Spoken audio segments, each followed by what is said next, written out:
My name is Vidal, and I get to speak to the heart of our church 3 times on Sundays.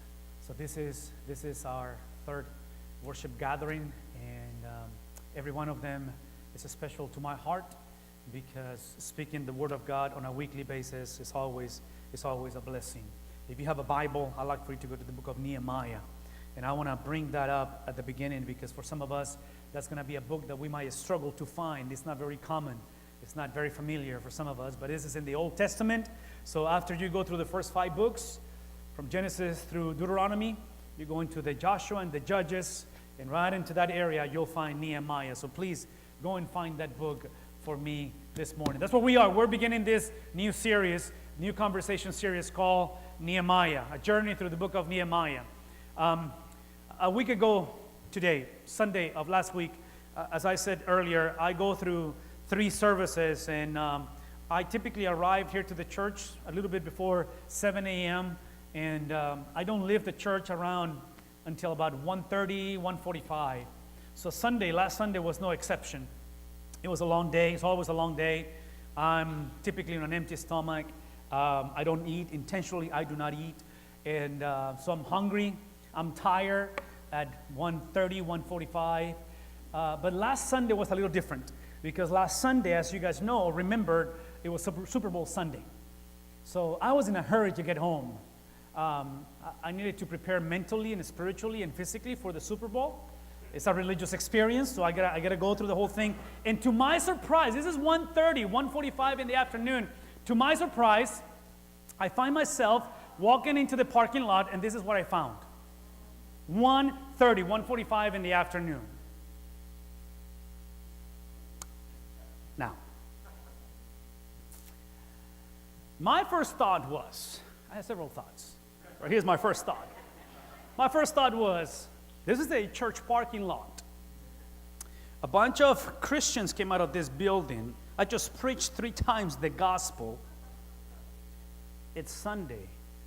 What's up, God? It's like, I know there's a bunch of people who stay home last Sunday. How come you don't go after them? He was like, they didn't come to church. I made it. Come on. What's going on with this? My second thought was, I've been speaking against Tony Romo lately. And I said, I got to stop.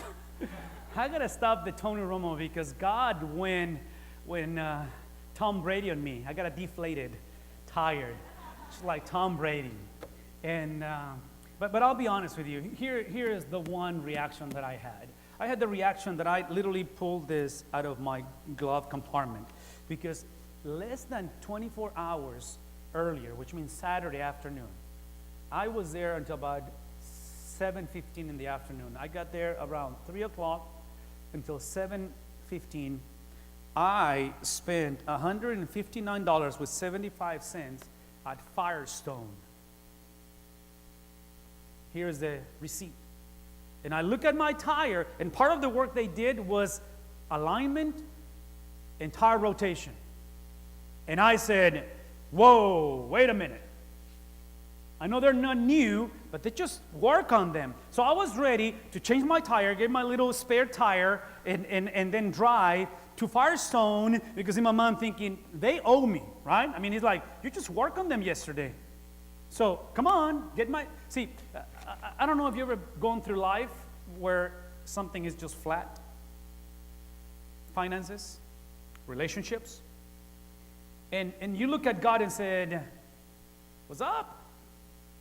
You look at your spouse and said, hey, I didn't sign up for this. This is not the way it's supposed to go. You look at your medical, report, and you look at what's going on physically in your body, and you're like, but I never smoke. I exercise. You're like, why would I get a flat deal in my life?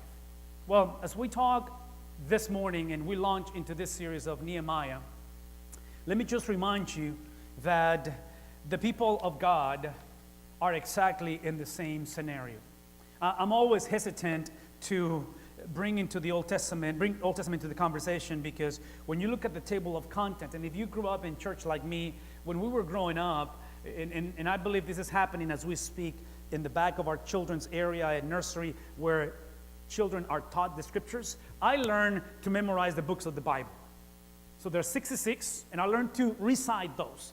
Now, the challenge when you memorize the book of the Bible from Genesis to Exodus and so forth and so on, by default, because we are Westerners, because we are on this side of the world, we think differently, we think linear, we make the mistake to think that the Bible was written in that order, chronologically speaking. That's not the case. The book of Nehemiah, even though it's at the beginning of the Bible, is written almost at the end of the Old Testament, even though it's not found at the end of the Old Testament. Now, this is important to know, and this is why I'm bringing this conversation, because bottom line is this. The book of Nehemiah is written in a time in world history where the people of God, the Jewish community, politically, emotionally, financially, religiously, family nucleus, educational nucleus, every single area of life looks like that for them. They are at the place where in Old Testament history, this is the way people perceive life in the Old Testament. In the Old Testament, the presence of God wholeheartedly depended at the beginning through a tabernacle, through a tent that they will carry. Eventually, King Saul comes into the place. Eventually, King David comes into the place. Eventually, his son Solomon comes into the place and builds a temple. And at the temple, they create this space where the presence of God resided. Now, here's the problem with that, because these people believe that the presence of God was limited to a space, to a location. That's how they perceive life. The year is 722 prior to Jesus' arrival. And the kingdom is divided into two sections. And the northern kingdom is demolished, is conquered by the Assyrians. If you remember the story of Jonah, the prophet Jonah, that God tells him to go to a specific city to preach the gospel, and he goes in the opposite direction, and what happens to Jonah? He ends up in the belly of the whale, right? Or whatever fish went into. The capital of that city is called Nineveh, and that's the city, or that's the people that come and destroy the people of God in the year 722. About 150 years later, the year is 586. And now a new sheriff in town is in place, and they are the Babylonians. First were the Assyrians, now they're the Babylonians. And they do exactly the same thing to the southern kingdom, to Judah and Benjamin, those two left tribes. There were 10 on the north, 2 on the south. The capital of the southern kingdom is a place that eventually in the New Testament is called the city of David by the name of Jerusalem, and that's where the temple was. When the Babylonians come, they destroy everything, including the temple. So here's the thing. If you destroy the temple, you destroyed or you disappeared the presence of. In 9/11, when you remember the tragedy of our terrorist attacks, they targeted iconic figures that will shake the life of our country. Wouldn't you agree? From the World Trade Center to the Pentagon. That's exactly what is going on in this time in history. This book is written, that this narrative, this historical event of Nehemiah is about 100 years later, which implies two major, radical, tragic events happen that when Nehemiah shows up in the history of God's people is showing up in a time where the entire nation, they have been taken exile to other countries. They're not in their place, and Jerusalem looks like that, flat. It's deflated. There is no hope. There is nothing left in that regard. Now, the problem with the tragedy wasn't really the tragedy, although it was a tragedy, the way these people were found and the people of God. The tragedy happened is that when they were found in misery, they did what I did last Sunday. They had the same attitude that I had last Sunday. See, last Sunday, I have a flat tire, and I'm thinking, Firestone, they owe me because I just paid this money to work on my tires, and here I am with a flat right now. See, these people knew how to do that. So they were calling upon the book of Leviticus or the promises God made in the past. See, in the past, God said, I will walk among you. Protection. Nobody will touch you.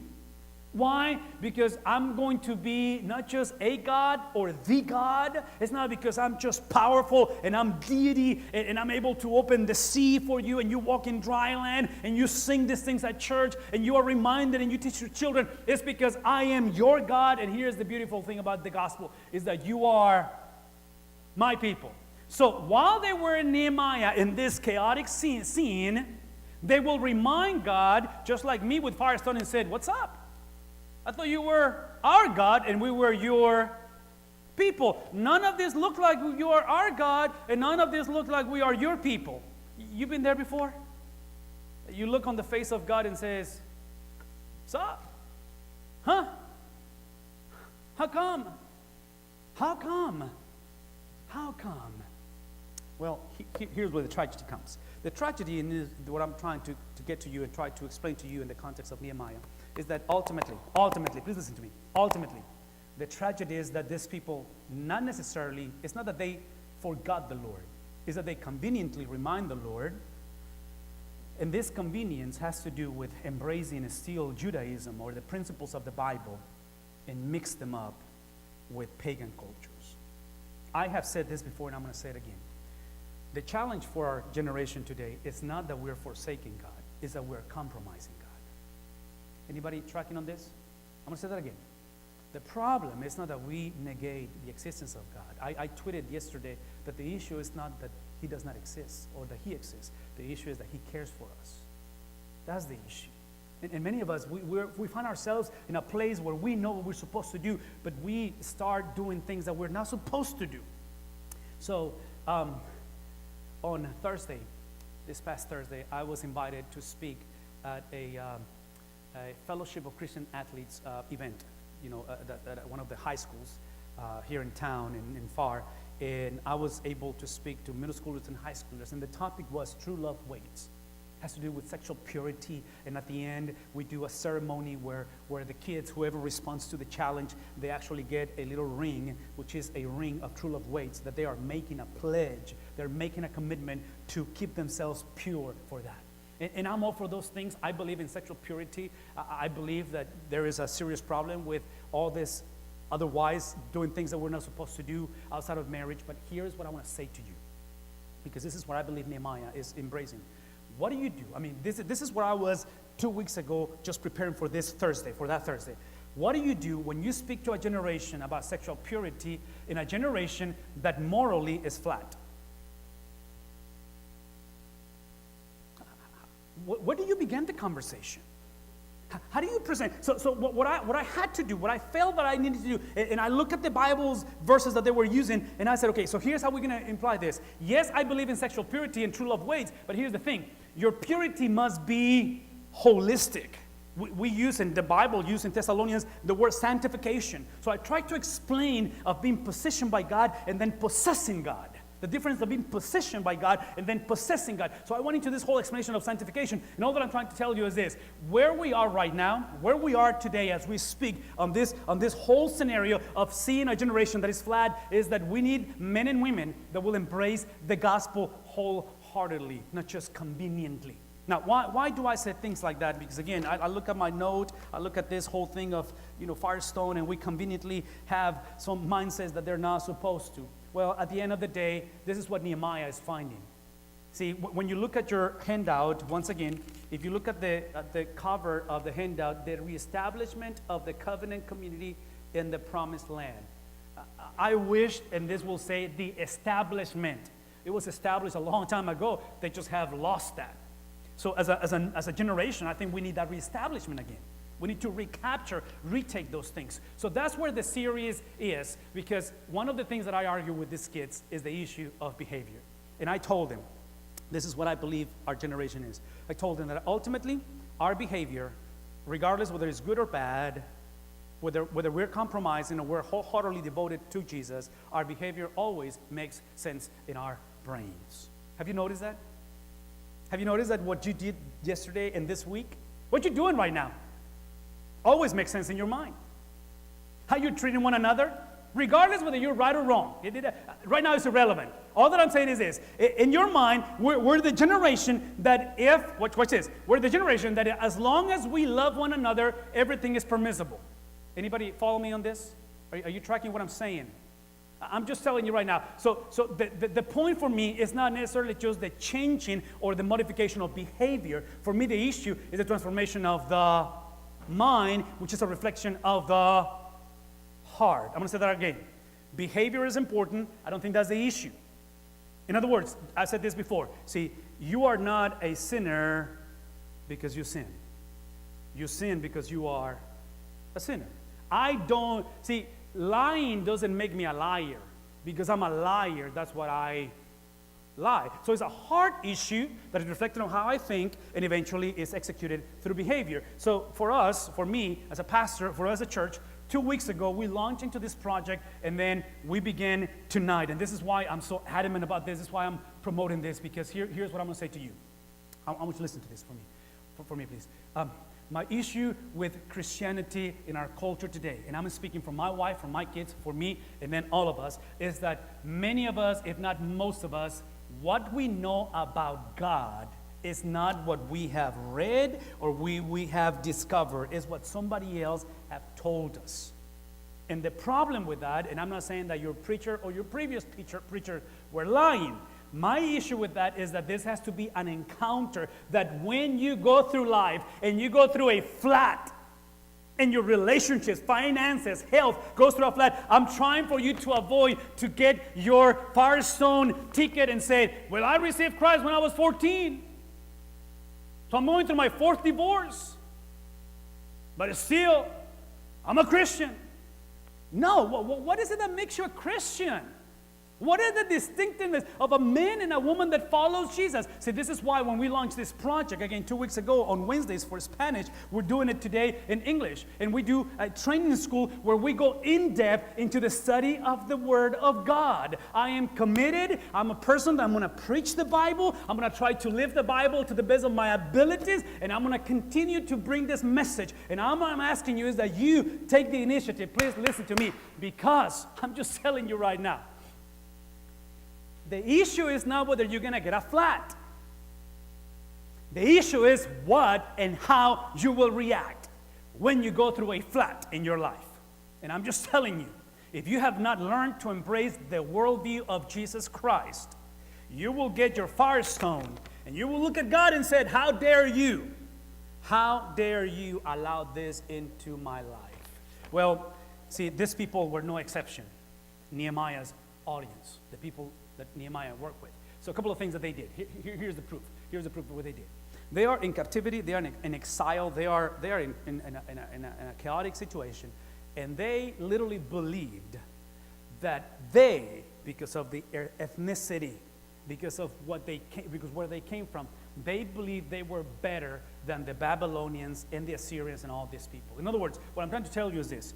These people, this generation, were so broken internally that when the flat took place, what they did, they blamed others. Instead of understanding that what has happened to them, this tragedy, this flat, is literally self-inflicted because they broke the law. Anybody follow me on this? So as you sit in this place, if you're still arguing in your mind that what has happened to you is somebody else's fault, you don't understand the Bible. Because even though you may be a victim of other people's decisions, and my heart goes out to you, but at the end of the day, see, the standard is not what mama told you or what grandpa did. The standard is the person of Jesus. And Jesus, not circumstances, define who I am. See, these people were at the place where they were so arrogant, the people of God, that culturally they knew that when you go to battle, whoever wins the battle is not the nation or the country that conquers. It's literally the God the country worships that conquers. So because they fell to the Assyrians, 722, they fell to the Babylonians, 586, the Jewish people believed that their God, Jehovah God, was weak.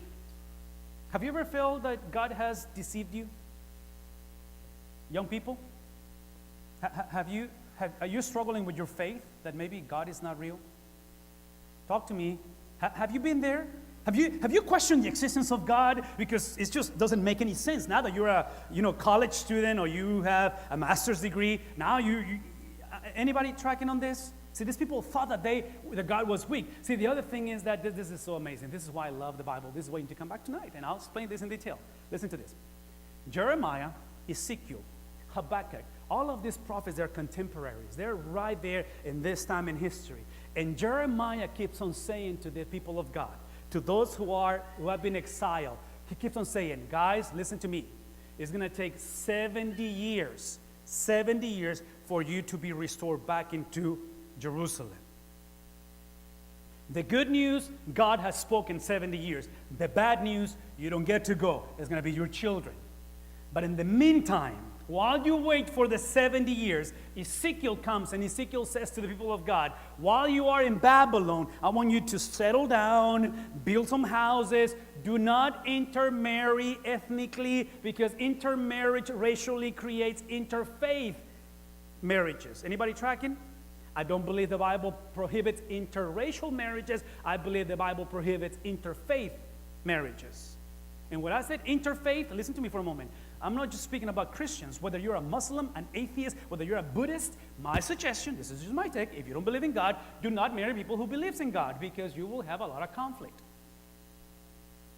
Right? Just marry somebody that shares your belief system. Now look at me. If you don't know what your belief system is, do not get married yet. Let's talk about your belief system first, so you don't require counseling later. That you don't know what to do with your kids or your grandkids or the crazy psycho mother-in-law. All right, that's just my suggestion. Settle your worldview first. That's all that I'm saying. See, these people, they focus on the prosperity they had in Babylon and forgot about, to the point, watch this, to the point that when Nehemiah comes back to Jerusalem, he was now with a new kingdom. Assyrians first, out in history, Babylonians out in history. Now we go into the Persians. And Nehemiah is part of this generation, a Jew that was born in a foreign land. Anybody relates to that? On Friday, I went to Mexico, so I felt like Nehemiah. Is you're Mexican in another place, in a foreign land right now, right? But listen to me. Nehemiah is in a foreign land. He's coming down to rebuild the walls, and he's telling people, come back, let's go back to our place. And it's so desolated, it's so flat, like my tire, that they don't want to go back because they fell in love with prosperity. So what do you do as a Christian when you fall in love with prosperity? What do you do when now you think that Christianity is about you, it's about me, it's about what I want, what I need? Well, here's ultimately how it falls. Remember the story in Ezekiel about the dry bones? Dry bones, anybody? Bones, dry bones? It's a prophecy that has related with everything I just told you. Ezekiel tells the people, God will restore you, and we'll take these dry bones and bring life in, just breathe life into it. So 70 years are going to come. But here's the thing. Ezekiel says clearly, the new covenant, not the old covenant, will bring life into your very brokenness. Will inflate now, bring that wholeness of life. And here's the thing. This new covenant is not going to restore you simply geographically or ethnically. It's not going to just restore and give you the good old days, how you used to worship God in the temple, in the time where King David was just in the pinnacle of glory. What he's going to do is going to fix what created this mess. What's the problem? Unrighteousness. Now, on a year of election for the United States, am I preaching today? For a year of election in the United States, we pray for our potential candidates. But I'm just going to throw it out there to you, and do not get to my tires. Leave my tires alone, because I'm about to offend some people. I'm at the place that I truly believe that only God appoints people in office. I'm not saying that the next president is approved by God, whatever, but I believe God is in control of this nation. Secondly, because of what I just said, I believe the answer is not a change of political parties or a new mindset. The change is a restoration to righteousness. So whoever can lead us there, that's who we support. Your family, my family, needs to be restored to righteousness. And these people were so arrogant in the midst of their brokenness that they see no need. See, here is how you miss the righteousness of God. From day one, back from Genesis to Exodus to Leviticus and the entire Old Testament history, God gave them a covenant. And the covenant, please listen to me, the covenant was not given so they can fulfill it. Are you listening? The covenant was given to show them that they cannot fulfill the covenant. Therefore, you have to come to the place where you are overwhelmed with the task at hand as a husband, as a man, as a woman, as a young man, as a single person, as a pastor, whatever you do. If you are at the place where you feel that everything is under control and you are the man, you don't understand the gospel. See, the gospel, the covenant was given so you can realize that even though the standard, righteousness is the standard, I'm not able to meet the standard, but the standard was given so it can show me who can meet the standard. And when I put my faith on the one who has met the standard, guess what? You're in good shape. What's his name? Jesus Christ. Well, again, it's good to talk about these things when your tires are good to go, right? I'm assuming you made it in your vehicle right now. Anybody needs a ride today home? Yeah? Huh? See, in the New Testament, things have not changed. They're about the same. So let's talk about this covenant for the next few minutes. Have you read the book? Anybody? Have you seen the movie? I haven't, so you can relax. I'm not going to spoil it to you. Not that one, not this one. I spoiled before some of the movies, but this one I've seen it. But this is what I will tell you. You know what I'm talking about? The finest hours? This is a true story based on the most heroic and radical intervention to save the life of man through our beautiful law enforcement, the Coast Guard. It's a true story. So apparently, and for what obviously the movie portrays is this is nonsense. This is crazy.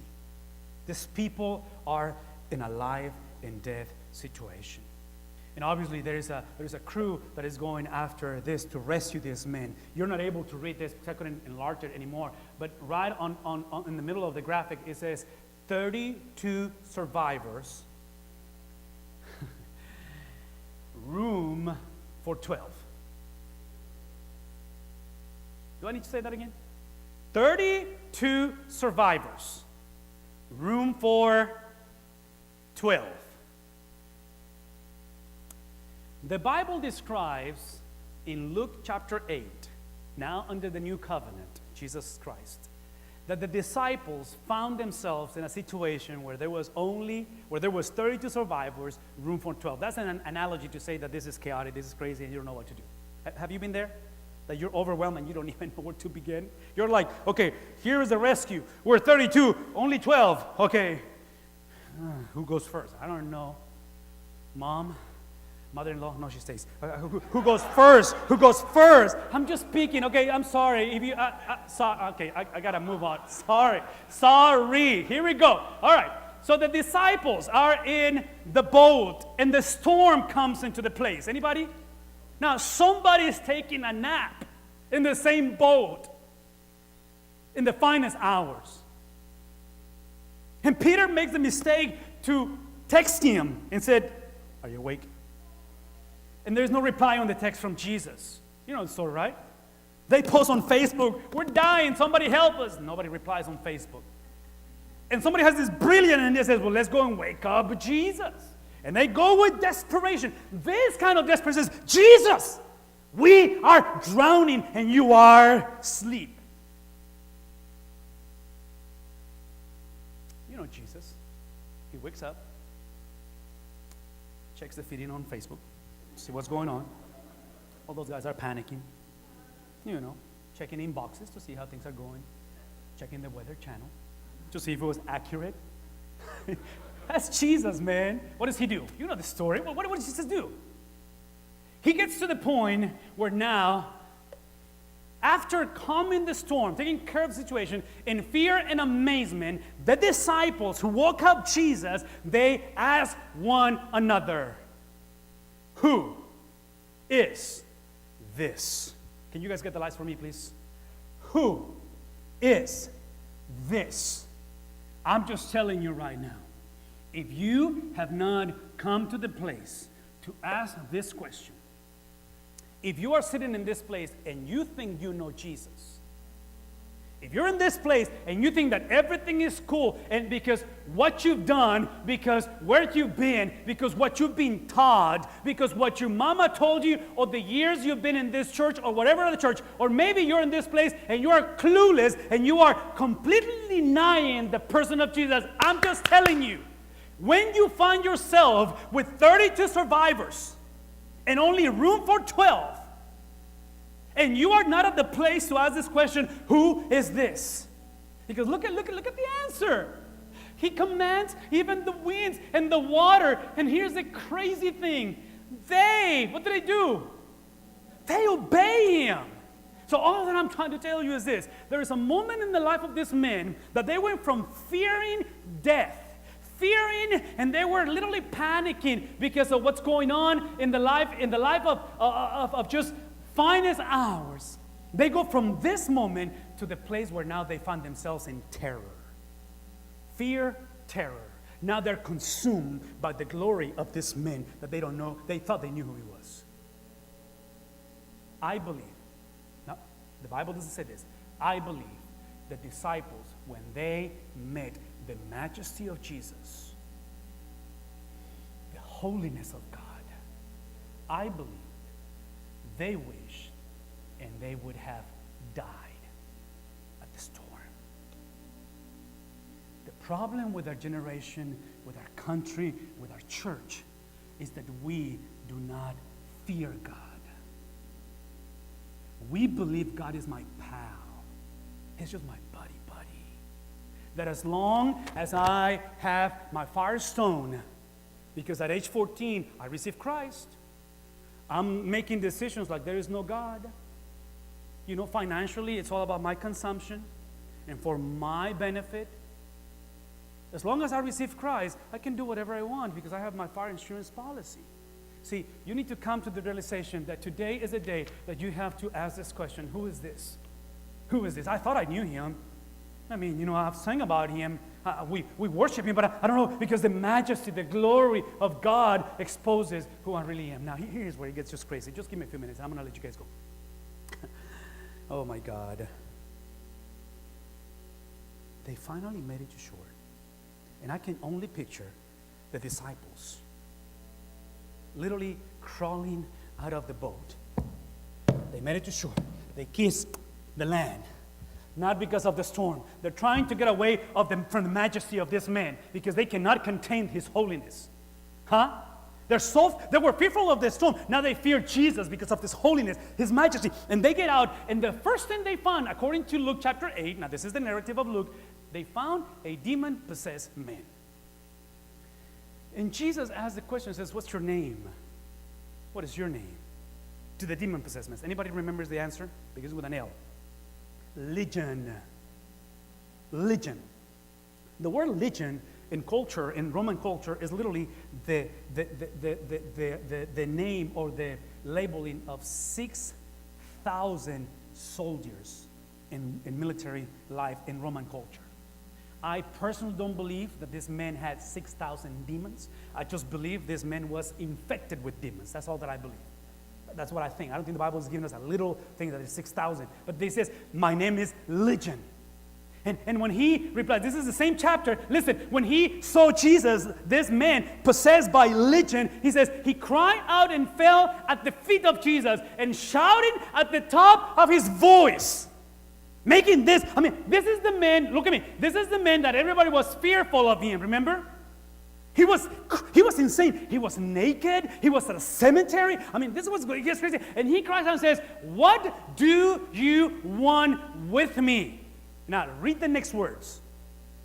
Jesus. Ooh, come back. Remember the disciples? They didn't know who he was. Who is this? Apparently, Christians don't know who he is. Apparently, demons know who he is. Isn't that kind of ironic?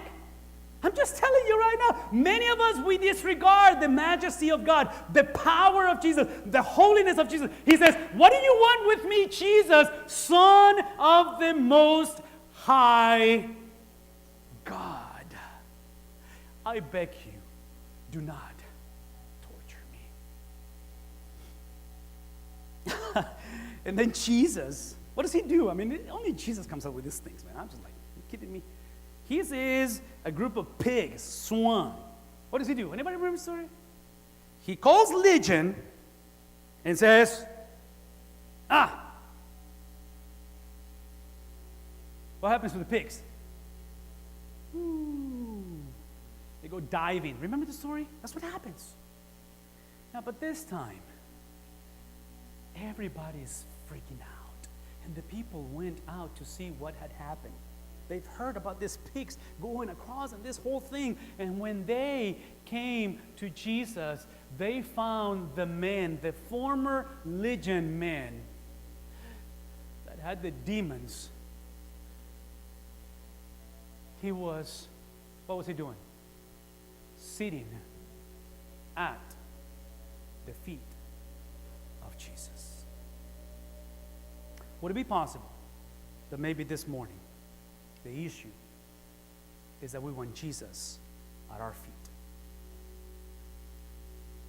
Am I speaking to anybody? Would it be possible that maybe today is the day when we have the right paperwork, because I went through water baptism, because I'm a Christian, because I'm a Republican, because I am an American citizen, that ultimately we're not willing to be at the feet of Jesus? The Bible says that he was at the feet of Jesus and he was clothed for the first time. Would it be possible that we've been naked all this time and we think that we're clothed? Like the emperor, remember? Who was naked, and until somebody says, well, he's on his underwear. Shh, it's the emperor. Would it be possible that's our case? Would it be possible that this is the morning where we, for the first time, are in our right mind? That's what I said earlier. I wasn't going to talk to these teenagers about sex. I was going to talk to these teenagers about mind. Because I said it earlier. In your mind, my behavior, in my mind, my behavior always makes sense.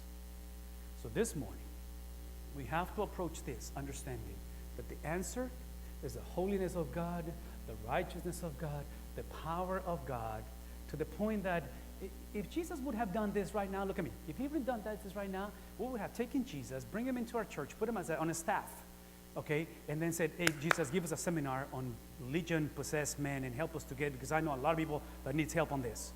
I believe this is the time, this is the moment where many of us, we will commercialize the gospel. Please look at me for a second. The Bible says that when all the people of the region, of this area, asked Jesus to leave them because they were overcome with what? And they literally asked him to go. I'm just telling you right now, this is the moment where we understand that we must understand the holiness of God. See, the thing that I haven't told you about the story of my flat is that I have an envelope from Sam's, because when I was almost done changing the tire, I remembered I bought my tires at Sam's. And I went back to my glove compartment, and I went a little deeper. And I pulled out my Sam receipt. And I drove to Sam's. And I said, sir, I have a flat. He looked at it and said, it's all good, bro.